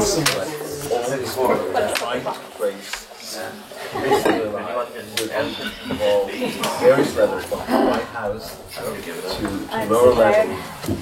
I am Systematic way of conservation. looking forward to. Sorry. I think it's an issue that so far we've hardly had, from year to year, sporadic kind of testimonies, but to have it in a systematic way, to find those people and to reach them out and to sit with them.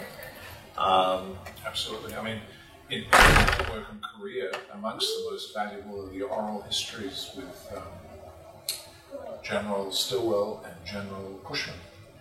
Cushman was commander-in-chief, and he also wrote 3 studies, theoretical and generic studies on theater command and control, which the Harvard PIRP published in the 80s, and they're quite profound. The Preventing Nuclear War program? It's program, it's the information, something like a program, PRIP. They published a whole bunch of information and NC3 related studies in the 80s. They're all online, there's about 100 of them. 3 of them are by Cushman. And he also wrote a book, and there's a bunch of oral histories with Cushman that then give you a whole layer of additional insight, including the fact that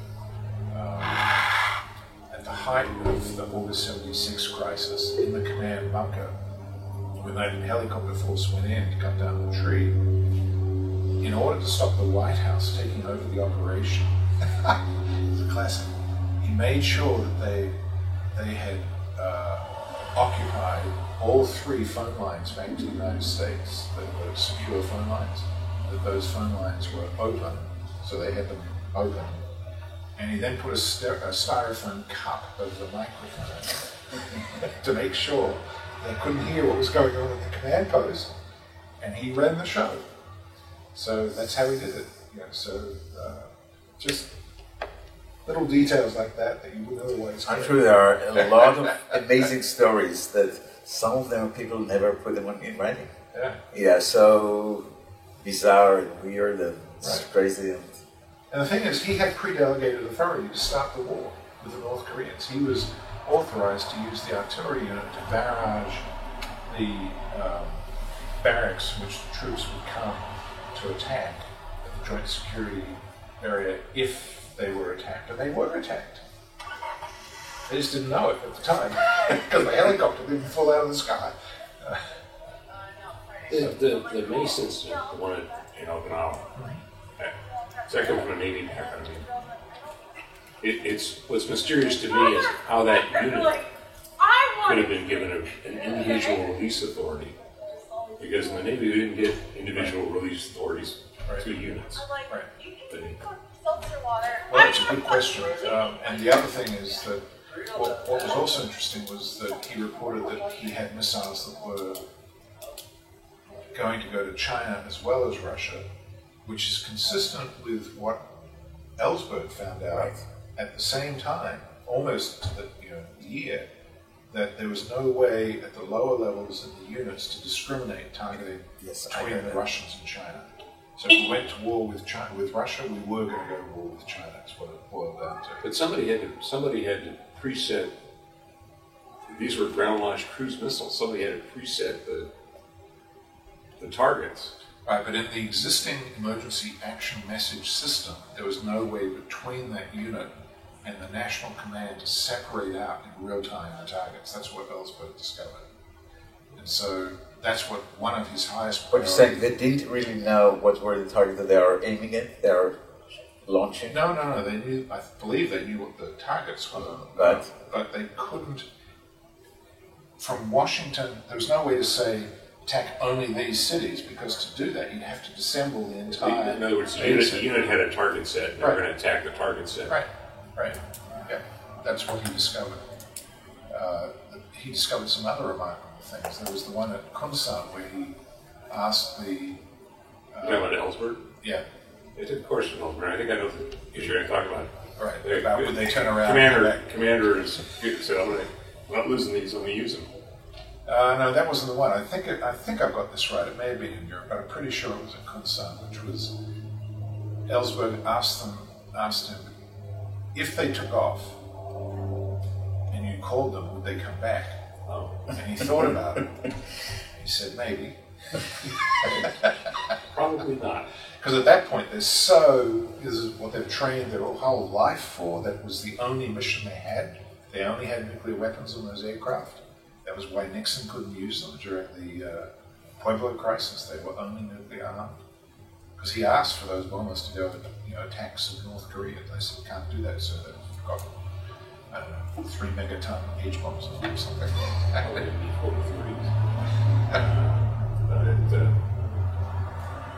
Interesting. Oliver told a story about in Korea asking base commander, what are you going to do? You're only 40 kilometers from the DMZ. That goes going south. What are you going to do if you can't get a release authority? He said, yes. The answer is, I'm not letting these be taken. They're going to get used. Right. Yeah. I remember my dad telling me, CO the destroyers. Going to use them. Yes, well, there would have been pressure, that's for sure. And the South Koreans would have wanted to use them, and they, even though they were not trained to use them, they were trained to use them on the artillery. Because they were the guys who... Ballistic simulative. Mm-hmm. They have what's called ballistic simulative. Well, they have to be true. You don't have to be railroad trained. Your firing tables all will work. Right, but more than that, they were not only the security perimeter integrated into the unit, but they also loaded the projectile. So they knew the entire operation. So there was no way to actually really know that they were not going to be seized by South Koreans. Let alone North Korean stray soldiers that might be hunting you down. So there was a time when it was Cotter was flying in a helicopter over DMZ, and he looked down and he said, "What are those?" Who was? I think it was Cotter. Who I later interviewed. He was at Harvard at the time. And he said, "What are those?" to the guy next to him. He said, "Oh, they're surface to air. I think they were Nikes. I can't remember. The surface to air nuclear armed missiles, air defense missiles." And Cotter realized that we had nuclear weapons in the DMZ, on the southern strip of the DMZ. So he went back to Washington, and they were moved back in the next 2 years, way back. But that was just for an automatic pilot. And an interesting... And by accident he learned that fact, which he wasn't even aware of. Wasn't even aware of it. It was just flying over, he asked the question. And it was just sort of these anomalous kind of emplacements, what were they? And when I asked General Kim how he viewed American nuclear posture and doctrine in Korea, he said, well, he had a kind of working rule of thumb, or refractive prism, which was that the United States declared its doctrine globally, applied it first in Europe, and then only later, and often only partly, in Korea. So that meant that, for example, flexible response was really actually implemented as inflexible response in Korea. But there was a moment when elements of flexible response were carried over. The whole theatre nuclear warfighting stuff that happened in the 70s. Suddenly there was this flurry of war planning and thinking, and training and exercises and deployments, and interrupted by Carter, but not for very long. And so in that sense, he had a better understanding perhaps than many Americans did of how things were playing out in the Korean Peninsula as an adversary. He didn't agree with everything that he said, but he was a very subtle, well-informed North Korean, and deeply studied what we do and how we do it. He's now a senior military advisor to Kim Jong-un. What language was the interview? In English, with a translator. I happened to be there in '91, just after the Bush Tactical Theatre withdrawal announcement, and had the satellite photos of Landsat. Did I tell you the story? And they were upstairs. I didn't ask to meet with him. I'd been meeting with Party and Ministry of Atomic Energy and Environment and other people. Last day I was there, I got a message saying, General Kim would like to meet with you. So I went down, talked to him at great length, and then he said, I'd like to see the photos. These were Landsat photos of Pyongyang. So I went and got them, brought them down, and we spent the next 2 hours with the translator going through. This is a reprocessing facility, this is a reactor, this is a fuel fabrication plant. You told them or they told you? No, I told him. He didn't know. So it was interesting. He knew about the security, force that was around Pyongyang, but he didn't know, and he explained to me where these different guard posts were, but he did not know what was going on in there in any detail. So that was fascinating. Perhaps not surprising, because that's a similar division of labor. He was at the time what? Chief of Staff? He was heading for the equivalent of what we would call Chief of Staff, and then he became the primary interlocutor in the North-South military-to-military talks in 1992. And then he became, over time, the head of the Reconnaissance General Bureau, and he's now on the Politburo on the senior. So how old was he now? 70? No, he's younger than that. So at the time he was upper 30s or just No, about? he would have been 45, 70, 55, 60. He'd be 70. So. He was hale and hearty when he came down to the meeting, to the Olympics. Remember, he was the head of delegation.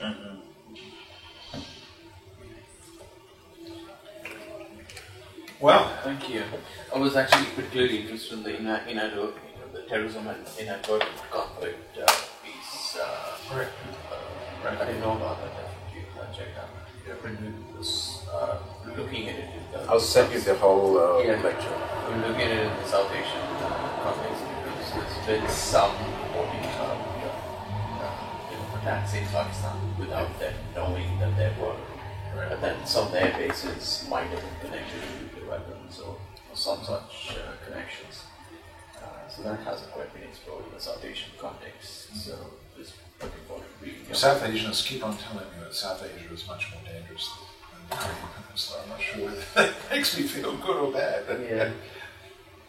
I think for the long run that's definitely the case. For the short term right now with the characters involved, who knows? I mean, but and the kind of rhetorics that you have. By the way, what's your sense of going to happen about the meeting? The Trump meeting? Yeah, the whole idea of denuclearization. Well, no one anticipated this. I think it's actually conceivable. I mean, Trump allowed the first humanitarian aid to North Korea in 5 years. Not Obama, Trump. So that happened just after he came into office. He consistently said that he'd like to meet with Kim Jong-un or deal with him or have hamburgers, and the Chinese should off him and all the rest of it. So Pompeo has never said they have an ICBM, just that they will if we wait. So I think we're at a moment where, and Kim Jong-un clearly has gone up to sort of a grey edge of ICBM capability, but not actually gone there yet. We don't have a tested RV, we don't have a tested full-fledged H-bomb and a deliverable warhead, and the test was not over range anyway. So it's conceivable that he's had this suspension of testing in order to not go over the red line in Trump's tweet that they won't get an operational nuclear weapon capable of hitting the United States. And if that's the case, then at least in principle, you can see a deal in the making. About what? Full denuclearization? Yeah. You think they ever would be ready to give up full? What is their notion of denuclearization? I think their notion of denuclearization would be the same as ours, which is you dismantle the nuclear weapons and get rid of them. And One side? Yeah. Yeah, it all depends on what the deal is. Yeah. And go back to getting some good trade from us. Yeah, no, they're back. They're. It's just difficult for me to conceive a country that's invested so much, everything they have, just to have that would be ready for some nice words and some. You're not in China's lethal embrace. Question is, what do they get for it, and when do they get it, and what are the reciprocities involved? How much do you think China would have to buy off on whatever deal it was? China wouldn't have to do very much at all, and if the motivation for North Korea, which those of us I'm working with think is primarily to get distance from China, and has been since 1988. As the Cold War came to a screeching end, they realized the old game they used to play to create space was evaporating in front of their eyes. So they started to reach out to the United States in 1988. And so much that's been the game. Yeah, it has, but they've been consistent all the way along. I know, but they have in terms of assets so much more than what they had in 1998. To give all of it for just some nice words and possibility of some economic deals, and it just... Yeah, that isn't going to happen. They want an end to the armistice. They want some replacement to UN command that is peninsula-wide and involves the United States as a pivot deterrent, not a partisan deterrent, both with respect to South Korea and with respect to Japan and China. They would like the United States, and so they have actual combined military missions with us and with the ROK. They would like us to fix their energy system and their electric power system. They want low enriched uranium. They don't keep that for sure. They want light water reactors, at least some small ones. They want an end to sanctions over time. None of this will happen overnight. But you asked a question about the summit. The summit will succeed if and only if Kim Jong-un is willing to front load a tangible and serious and significant and credible commitment to actually dismantling nuclear weapons, not just suspending or dismantling fuel cycle facilities or missile factories, but actually disarming nuclear weapons. If he's willing to do that, you have to think really hard what would be such a down payment. What about saying, the question is, what is the reciprocity? I'll do it within 10, 20, 30 years. It would be along well, with... that would be risible, and no one would buy that. And the South Koreans are communicating very closely with Washington, and they have just met with North Koreans to communicate ideas about what might fly in Washington. And today, with the Syria thing, you've probably got to add chemical and bio to the American demands. And that's actually easier for them to give up than nuclear, so there could be suddenly some movement on the chemical and bio front in North Korea, early steps. I wouldn't put it past these players to come up with something that's pretty stunning. And they're not constrained by the old rules. What about possession of American tactical nuclear weapons in Korea itself? It would be part of the deal that if we denuclearize everybody, the whole peninsula, denuclearize including... We have to haul our stuff out. Yeah, we don't have any there. Oh, we don't have any more at all? No, we pulled them out in 91, late 91. But yeah, part of the deal would be that the North Koreans could inspect in South Korea just as we would inspect in North Korea. We've been saying since 1991 with us, that's fine. Not fine with the South Koreans, and they lied to the North Koreans in the Inter-Korean Military Commission on that score when the North Koreans asked. But in our bilaterals, we've always told them that they can do reciprocal demand inspections on US facilities in South Korea. I'm sorry. Go ahead. How do you see Kim Jong-un? I mean, presumably he wants to stay in power. You know, how do you, if you were to get a lot of things we just laid out, like light water reactors, economic assistance of one sort or another, that would have some freeing up of their society, maybe, or does he not see it that way? You've got to remember 75% of what passes for an economy is now marketized in North Korea. So you've got your old heavy industries, parastatals, but they're dead. They're not even operating. And then you have the military economy, and then you have the trafficking, illegal economy, which they charge rent on for smuggling goods into China or from Japan or whatever, and drugs and so on. That's all taxed, so it gives you this little sort of quarterly economy. But the economy is already privatized in large part. So it's not like they have to sort of somehow have a massive reform program. It's already happened in North Korea. And so the real issue is, what is the funding strategy for investment, financing of economic reconstruction in North Korea, given what a disaster that joint is economically?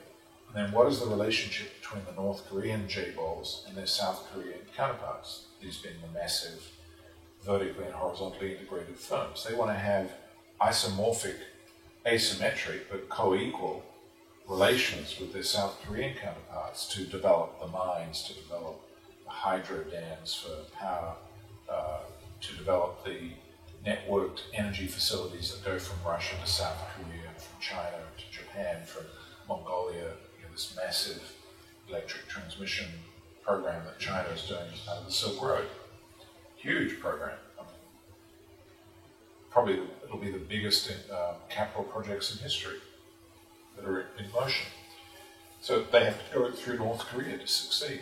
So there's lots of things that I think Kim, and they're already in continuous growth. It's not like sanctions have shut them down. Growth is continuing, because growth in North Korea, ironically, is largely based on having lots of labor, low-paid labor. It's the service sector that's growing. That's the core of the economy. So that actually can continue for quite a long time. It won't be crimped by sanctions. So you can see Kim like Gorbachev, somebody that ultimately would allow the transformation of his own society to be something else. He's educated in Switzerland. He speaks multiple languages. He's a young kid. He likes playing games. He likes basketball. But he's the one who killed his relatives by using anti-aircraft cannons. He did. He consolidated. That's an apocryphal story, but he certainly had him killed. But who was he? He was the uncle who was on the tape, beholden to China. Right? He was actually a traitor to the North. I mean, I sound like I'm spieling like a North Korean, but I'm just telling you how he thinks, and it's actually not illogical. He was the old guard, beholden to his father, and beholden to China, who is actually much more of an enemy at this point to North Korea than the United States. They want to be partners with the United States, and they view the Chinese as traitors. And they have good reason to. I mean, the Chinese are, been very bad to the Koreans historically over the centuries, and over millennia. And in 1991, in modern history, didn't insist on the cross-recognition of Pyongyang when they recognized Seoul. They sold the North Koreans out at the end of the Cold War, and the North Koreans have never forgiven them for it. So, the hostility is palpable between the Chinese and the North Koreans. Not just recently, but I discovered it when I was going there for the UN in 93, 94, going all over the country, and discovered there were these placards that I didn't understand. I asked them to be translated. And they were, "Beware of the Chinese traitors," was the essence of the message. This is up on the border regions facing China. It's like going to Nanjing and seeing beware of the Japanese devils. Yeah, equivalent. Yeah. So, Byungjin, which is the two-track, I want an economy, and I want a strong military, seems to be quite plausible. Now, a 10-year disarmament is also plausible, because if you just look at how long it will actually take to disarm the joint. Oh, it takes years. Yeah, it will take years. And you need to see So, the standard thinking is you have 3 phases: suspension, dismantlement of facilities, and then disarmament. And dismantlement will take time. I mean, Right. dismantlement you do But is what the summit process is doing is switching the logic, and it's saying with a top-down driven process, you're going to have to front-load phase 3 and phase 1. You're going to have to mix and match. It's going to be a very different logic to the past, and there's a real chance. There are 4 key issues. One is, will they actually disarm up front in some manner? But what will they get in response from us on the key issues of hostility that they're concerned about? The second is LEU. Can they keep LEU at least 5% enrichment for reactors and for export? Well, there are those in Washington who think, no, you bomb the enrichment plants, you don't let them. This company, that's okay for them, not for us. The Iranians are still rich.